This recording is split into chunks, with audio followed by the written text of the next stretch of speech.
ഞാനത് ഏക്കുകയും ചെയ്യും. ഞാൻ ഏക്കണമെന്ന് ഇവിടെ ആരും പറഞ്ഞില്ലല്ലോ. പിന്നെ അങ്ങനെ അത് വളരുന്നേ അത് താൻ അറിയണ്ട. പിന്നെ എങ്ങനെ അത് വളരുന്നേ? അത് ഞാൻ നോക്കിക്കോളാന്ന് പറഞ്ഞല്ലോ. ധന്യ, ഈ നന്നായി കളിച്ചോണ്ടിരിക്കുമ്പോൾ റണ്ണൗട്ട് ആയാൽ എന്ത് കഷ്ടമാണ് എന്ന് പറഞ്ഞത് രാഹുൽ ദ്രാവിഡാണ്. പക്ഷേ രാഹുൽ മാങ്കൂട്ടത്തിൻ്റെ കാര്യത്തിൽ ഇപ്പോൾ ഏതാണ്ട് അതാണ് അവസ്ഥ. രണ്ടിലും രാഹുൽ വന്നത് കോയിൻസിഡൻ്റ് ആയിട്ടാണ്, ഞാൻ മനഃപൂർവ്വം പറഞ്ഞതല്ല, യാദൃശ്ചികവശാൽ രാഹുൽ വന്നേ ഉള്ളൂ. ഇപ്പോൾ രാഹുൽ മാങ്കൂട്ടത്തിൽ യൂത്ത് കോൺഗ്രസ് സംസ്ഥാന പദവിയിലേക്ക് നന്നായി കളിച്ചുകൊണ്ടിരിക്കുകയായിരുന്നു. ഇതേ റണ്ണൗട്ട് ആകാൻ പോകണമെന്നാണ് കേൾക്കുന്നത്. വലിയ താമസമില്ലാണ്ട് MLA പദവിയും തെറിക്കുമെന്നാണ് സൂചന. നിർണായകമായ ശബ്ദരേഖകളടക്കം പുറത്തു വന്നു. നേരത്തെ പലരും ഒളിഞ്ഞും തെളിഞ്ഞും പറഞ്ഞിരുന്ന ഗർഭക്കേസിലും ഇപ്പോൾ ഏതാണ്ടൊക്കെ സ്ഥിരീകരണമായ മട്ടാണ്. രാഹുലിൻ്റെ കാര്യം എന്താണ്? ഗോവിന്ദയാകുമോ?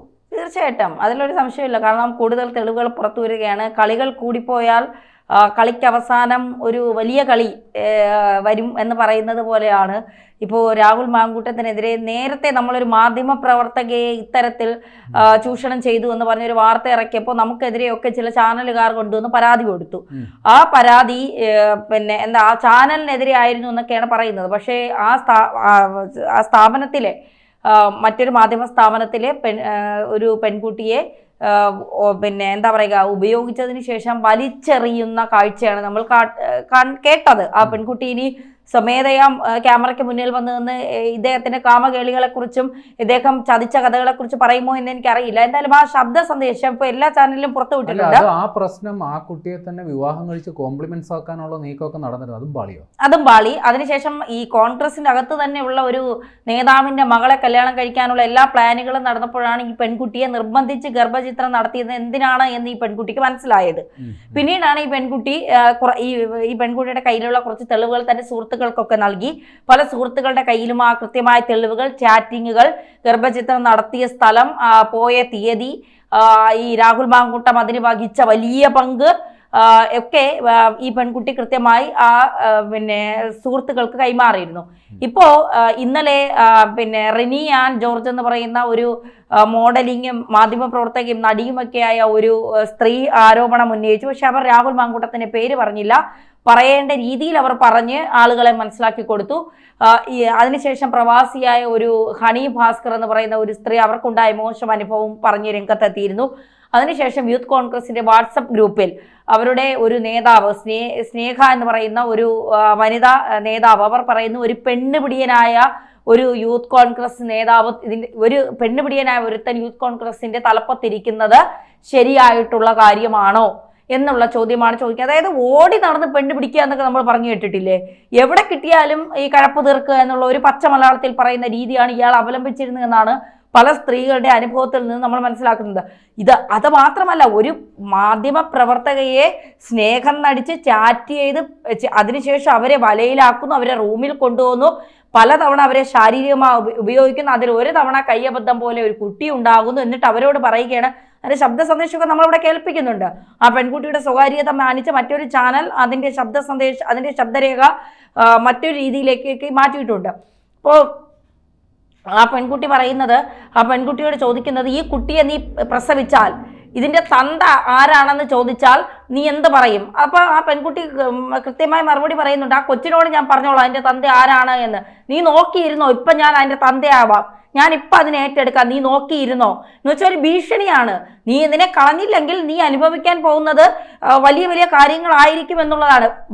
കൊണ്ടുപോയി ഇവന്റെ കഴപ്പ് തീർത്ത് ഇവൻ അനുഭവിക്കേണ്ട സുഖമെല്ലാം അനുഭവിച്ചതിന് ശേഷം ഇവൻ പറയുകയാണ്, നീ കൊച്ചിനെ കൊണ്ടുപോയി കളയണം, അതിന് എനിക്ക് തന്തയാവാൻ കഴിയില്ല എന്നുണ്ട് എങ്കിൽ ഇവൻ എന്തിനാണ് ആ പെൺകുട്ടിയെ കൊണ്ടുപോയി സുഖം അനുഭവിച്ചത്? എന്തിനാണ് അവന്റെ കഴപ്പ് തീർത്തത്? ഓരോ പെൺകുട്ടികളെ കുറിച്ച് വളരെ മോശമായി ഈ യൂത്ത് കോൺഗ്രസ്സുകാരുടെ സദസ്സിൽ ഇരുന്നു കൊണ്ട് അവൾ എനിക്ക് മെസ്സേജ് അയച്ചു, അവള് സൂപ്പറാണ്, ചരക്കാണ്, അവൾ അങ്ങനെയാണ് ഇങ്ങനെയാണ് എന്നൊക്കെ പറഞ്ഞ് വളരെ മോശമായി പെൺകുട്ടികളോട് സംസാരിക്കുക.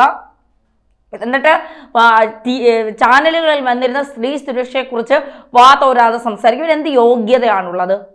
സത്യത്തിൽ ഇയാളെന്നൊന്നും അല്ല വിളിക്കേണ്ടത്. ഈ പച്ച മലയാളത്തിൽ കഴപ്പ് മൂത്ത കാമപ്രാന്തൻ എന്നാണ് ഇവനെ വിളിക്കാനുള്ളത്.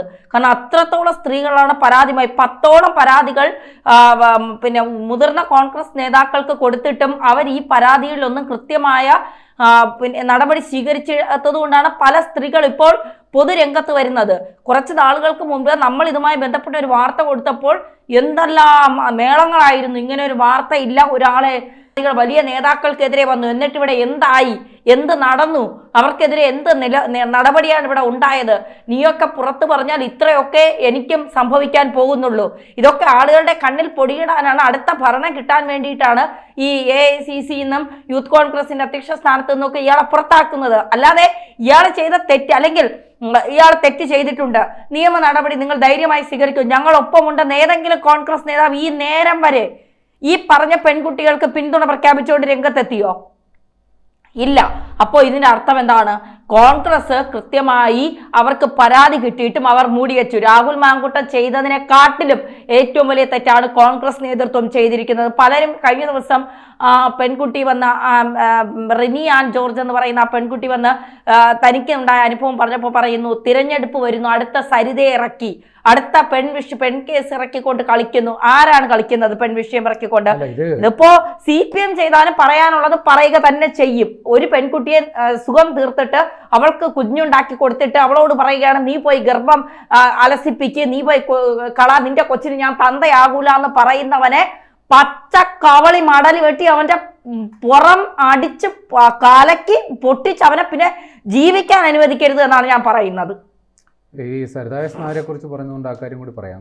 ഉമ്മൻചാണ്ടി സർക്കാർ അധികാരത്തിലിരുന്നപ്പോൾ ഈ വികസനവും കരുതൽ, ബഹുദൂരം, അതിവേഗം ബഹുദൂരം, ഇതൊക്കെ വലിയ രീതിയിൽ ജനസ്വീകാര്യത നേടിയ സംഗതികളാണ്.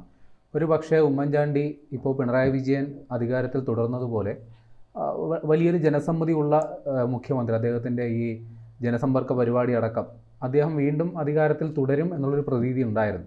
പക്ഷെ പെട്ടെന്നാണ് അത് കീഴ്മേൽ മറിഞ്ഞത്. കാരണം നമുക്കറിയാവുന്ന പോലെ സോളാർ ആരോപണം, സരിതാ എസ് നായരുടെ രംഗപ്രവേശം, ഈ ലൈംഗിക ചുവയുള്ള അല്ലെങ്കിൽ അതിൻ്റെ ഒരു സ്വാധീനമുള്ള ഇത്തരം ആരോപണങ്ങൾ വന്നു കഴിഞ്ഞാൽ കേരള പൊതുസമൂഹം വെച്ച് പൊറുപ്പിക്കില്ല എന്നുള്ളതാണ്. LDF അത് കാര്യമായി മുതലെടുക്കുകയും ചെയ്തു. അങ്ങനെ പെട്ടെന്ന് കീഴ്മേൽ മറിഞ്ഞ് ഉമ്മൻചാണ്ടി സർക്കാരിന് ഒരു തുടർച്ച ഉണ്ടാകാൻ പറ്റിയില്ല. സമാനമായ സാഹചര്യം ഇവിടെ സംഭവിക്കാൻ പോവുകയാണ്. ഈ പിണറായി വിജയൻ സർക്കാരിനെതിരെ വലിയൊരു ജനരോഷം നിലനിൽക്കുന്നു എന്നുള്ളത് വാസ്തവമാണ്. അത് മുതലാക്കി അടുത്ത തവണ UDF അധികാരത്തിൽ വരാമെന്നുള്ളൊരു വലിയൊരു സാധ്യത അവർക്ക് മുമ്പിലുണ്ട്. പക്ഷേ സ്വന്തം പാളയത്തിലുള്ള രാഹുൽ മാങ്കൂട്ടത്തിൽ ആ ഒരു സാധ്യതയ്ക്ക് ഇപ്പോൾ കരിനിഴൽ വീഴ്ത്തുകയാണ്. ഈ ഇങ്ങനെയുള്ളൊരു നേതാവിനെ ഇപ്പോൾ ധന്യ പറഞ്ഞതുപോലെ ഒരു ആരോപണം ഉണ്ടായാൽ അതിൽ കഴമ്പുണ്ടോ എങ്കിൽ അത് പരിശോധിക്കണം, അയാളെ തള്ളിപ്പറയണം എന്നുള്ള ഉത്തരവാദിത്വം കോൺഗ്രസ് എന്ന് പറയുന്ന വലിയ സ്വാതന്ത്ര്യ സമര കാലം മുതലുള്ള പാരമ്പര്യം അവകാശപ്പെടുന്ന പാർട്ടിക്ക് തീർച്ചയായും അതിനുള്ള ഉത്തരവാദിത്വമുണ്ട്. പക്ഷേ ഇതുവരെ മുതിർന്ന നേതാക്കളടക്കം രാഹുൽ മാങ്കൂട്ടത്തിനെതിരെ ഒരു വാക്കുകൊണ്ട് പോലും ഒരു പരാമർശവും നടത്തിയിട്ടില്ല. അല്ല, രാഹുൽ മാങ്കൂട്ടത്തിന് എന്തെങ്കിലും പറയണമെന്ന് പറഞ്ഞുകൊണ്ടാണ് ഇന്ന് VD സതീശൻ ആരോഗ്യ പ്രശ്നങ്ങളാൽ പിന്നെ വാർത്താ സമ്മേളനം മാറ്റിവെച്ചത്. അതെ, അതായത് ഈ നാറിയവനെ നാറിയാൽ ചുവന്നവനും നാറും എന്നതുകൊണ്ടായിരിക്കണം അദ്ദേഹം അതൊന്നും ഒഴിഞ്ഞു. നീ നാറി, ഇനി എന്നെയും കൂടെ നാട്ടിക്കല്ലേ എന്ന് പറഞ്ഞാണ് അയാൾ. അത് രാഷ്ട്രീയപരമായി വലിയ ഗുരുതരമായ തിരിച്ചടി അവർക്ക് ഉണ്ടാക്കും എന്നുള്ള കാര്യം നിസ്സംശയം പറയാൻ. കാര്യം ഇപ്പം തന്നെ കോൺഗ്രസ് ദുർബലമാണ്, അവർക്ക് അടുത്ത തെരഞ്ഞെടുപ്പിൽ കാര്യമായ മുന്നേറ്റം ഉണ്ടാക്കാൻ സാധിക്കില്ല എന്നൊരു സംസാരം പൊതുമധ്യത്തിലുണ്ട്. പക്ഷെ അവർക്ക് ഒരു സാധ്യത കൽപ്പിക്കുന്നത് ഈ ഭരണവിരുദ്ധ വികാരമാണ്. പക്ഷെ അതുകൂടി ആ ഒരു സാധ്യത കൂടി തല്ലിക്കെടുത്തുന്ന രീതിയിലാണ് ഇപ്പോൾ രാഹുൽ മാങ്കൂട്ടത്തിൽ. അയാളുടെ ധാർഷ്ട്യം ഒരു ഘടകമായിരുന്നു. ഇപ്പോൾ അതിൽ കൂടാതെ പെണ്ണുകേസുമായി അത് നിഷേധിക്കുക അല്ലെങ്കിൽ അയാളെ സംരക്ഷിക്കുക തരത്തിൽ നിലപാടെടുക്കുക വഴി കോൺഗ്രസ് നേതൃത്വവും ഇപ്പോൾ സ്വയം കുഴിവെട്ടി മൂടുന്ന ഒരവസ്ഥയിലോട്ട് കാര്യങ്ങൾ എത്തിയിട്ടുണ്ട്.